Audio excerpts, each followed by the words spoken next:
The Justice Department under fire tonight, facing criticism for over-redacting information about individuals who may have aided Jeffrey Epstein. In a 2014 email released in the files, a person writes to Epstein, quote, "Thank you for a fun night. Your littlest girl was a little naughty."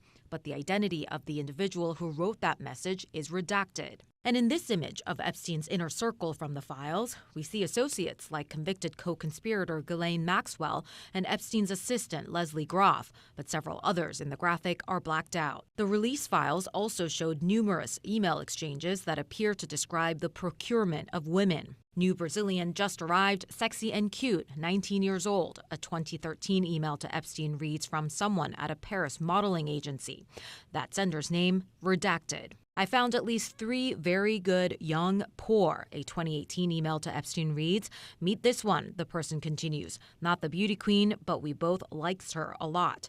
This sender's name, also redacted. A DOJ official said in a statement to CNN, any fully redacted names are of victims. In many instances that it has been well documented publicly, those who were originally victims became participants and co-conspirators. We did not redact any names of men, only female victims. Names of law enforcement officers were also among the redactions. Also included in the released Epstein files, a highly controversial draft indictment from the 2000s that would have charged Epstein along with 3 others.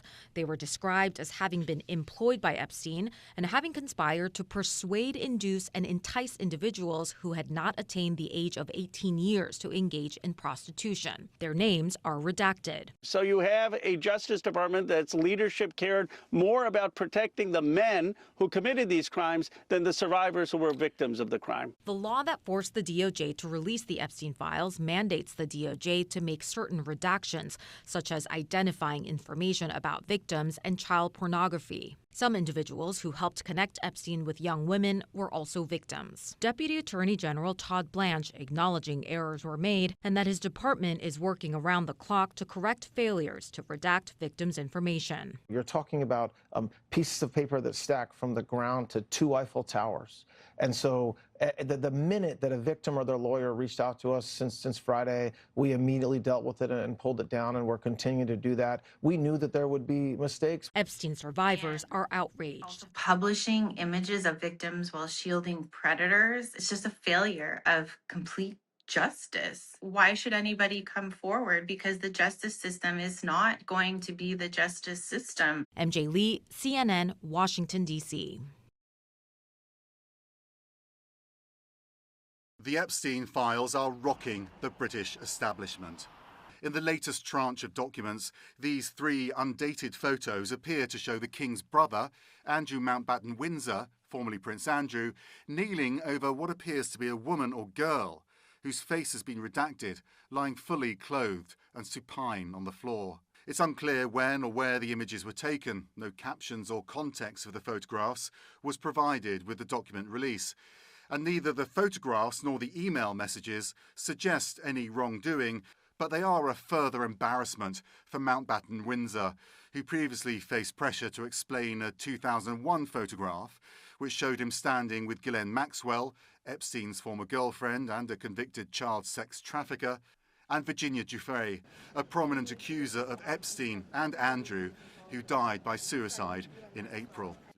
Today, Mountbatten Windsor's brother, Prince Edward, telling CNN in Dubai, I think it's all really important always to remember the victims.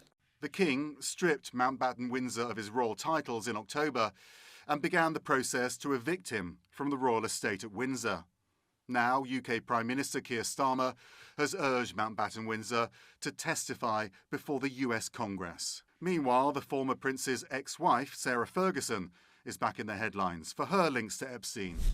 The latest files revealing emails she sent to Epstein after he was found guilty of soliciting a minor for prostitution in 2008, including one where she thanked him for being the brother I've always wished for.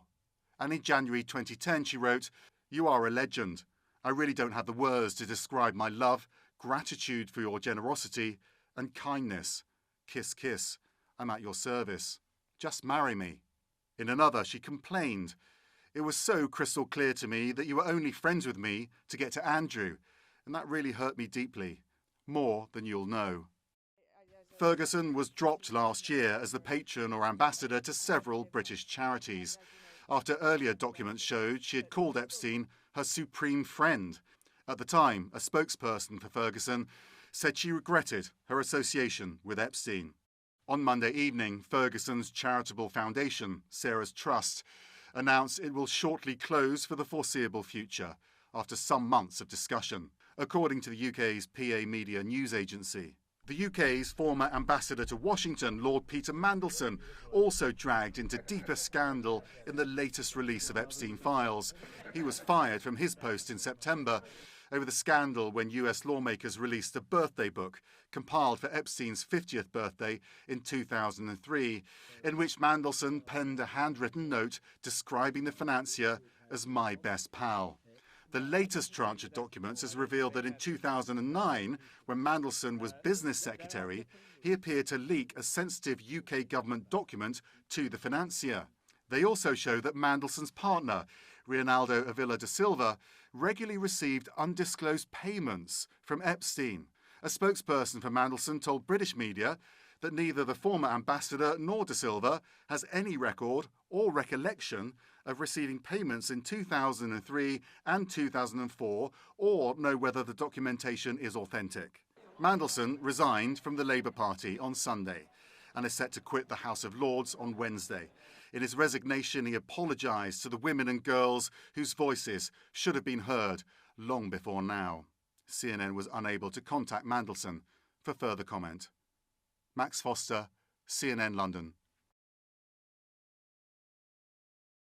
I didn't see it myself, but I was told by some very important people that not only does it absolve me, it's the opposite of what people were hoping. The newly released documents do contain a list compiled last year by the FBI of unproven allegations that President Donald Trump committed sexual assault, including one woman saying he raped her when she was just 13. That same woman sued Trump in 2016 over the claims, but dropped the lawsuits shortly after bringing them. In another section, one of Jeffrey Epstein's victims says Ghislaine Maxwell presented her to Trump at a party. When asked about this, the White House points to a Justice Department statement that the files may include, quote, fake or false submitted images, documents, or videos. And Trump has always denied such allegations. In July, the Department of Justice said that we had reviewed the files, the quote, Epstein files, and there was nothing in there that allowed us to prosecute anybody. Still, the files have put a number of high-profile people in an unwanted spotlight. A series of photos appears to show former British Prince Andrew kneeling by a woman or girl on the floor. There is no context, and CNN's requests for comment were not immediately answered. Billionaire Elon Musk has previously said he refused an invitation to Epstein's island. The documents suggest he wanted to be there for the wildest party. After the release, Musk posted, "I have never been to any Epstein parties ever and have many times called for the prosecution of those who have committed crimes with Epstein." Howard Lutnick, Trump's Secretary of Commerce, said he and his wife decided to cut ties with Epstein 2 decades ago. My wife and I decided that I will never be in the room with that disgusting person ever again. Yet the documents point to at least a couple of attempts to socialize with Epstein after that. The Commerce Department says Secretary Lutnick had limited interactions with Mr. Epstein in the presence of his wife and has never been accused of wrongdoing. Another one-time top Trump advisor, Steve Bannon, appears in the files, at times mocking the president, and the famous names go on, though notably many show no links to any potential illegality. Dinner invitations for Woody Allen, Martha Stewart, and Katie Couric, who said here, "I know you're not a foodie, but the lasagna was rockin'." Billionaire Richard Branson, New York Giants owner Steve Tisch are mentioned, and so is Brett Ratner, seen in a photo on a sofa with Epstein and some young women. He's the director of that new Melania Trump film. The new release brought at least one fresh controversy, too. The New York Times raised the possibility that the Justice Department had released nearly 40 unredacted images showing both nude bodies and the faces of the people portrayed, noting the people in the photos appeared to be young. Well, it's what we wonder. Why are they holding back 2.5 million files?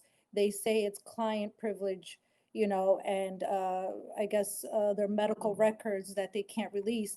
But I highly doubt that 2.5 million records, I'm sorry, files are just, client privilege rights and medical records. I feel there's more to it. When I come to see some of my files, I see some of the things that are missing there. There's a lot of information that just doesn't make sense and doesn't add up. And it seems like they have skipped some of the years that they put in there, and there's nobody that we can contact. And I absolutely love how Todd Blanche said that we can communicate with the DOJ. That is not true. We've tried to talk to them. We've tried to, communicate with them, because communication is the key here, right? And I think that the people that they need to communicate with is us, and they have not even tried to talk to us. And I think honestly that they're just scared. Laura, you know, we we've had so many different interviews, and I think today is the most saddening, deeply upsetting, heartbroken day that we have experienced as survivors.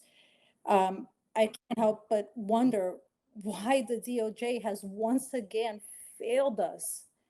Again, it feels like they're ignoring our need for protection, especially when they've taken this time to redact the names of powerful individuals, like you said, but not ours.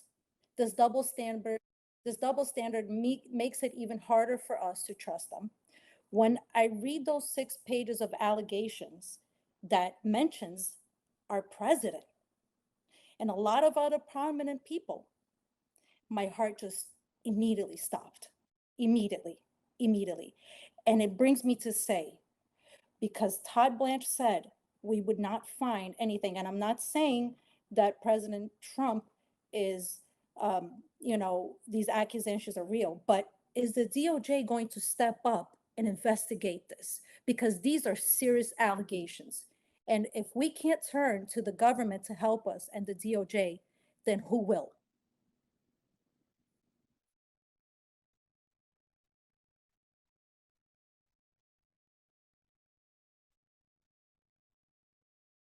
100%.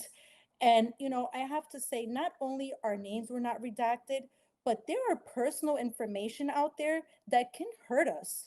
It is there's addresses, there's IDs, there's phone numbers that connect us to now and the future. And that is very dangerous for us who have been speaking, and some of the Jane Doe survivors who have not spoken, and their names are out there, not redacted. And then we have these powerful rich men who are getting all these redactions. We are